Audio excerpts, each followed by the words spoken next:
প্ৰাক্তন মুখ্যমন্ত্ৰী প্ৰফুল্ল কুমাৰ মহন্তৰ বাসগৃহত ৰকিবুল হুছেইন মহন্তৰ জ্যেষ্ঠ পুত্ৰই গামোচা পিন্ধাই সম্ভাষণ জনালে ৰকিবুল হুছেইনক আৰু বহু সময় ধৰি মহন্তৰে বাৰ্তালাপ ধুবুৰীৰ সাংসদ ৰকিবুল হুছেইনৰ সপৰিয়ালে মহন্তৰ ঘৰত উপস্থিত হয় ৰকিবুল হুছেইন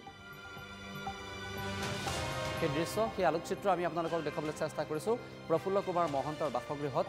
ৰকিবুল হুছেইন আজি উপস্থিত হয়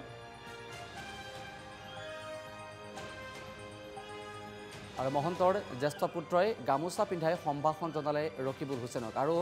দেখিবলৈ পোৱা গৈছে যে মহন্তৰ জ্যেষ্ঠ পুত্ৰই ৰকিবুল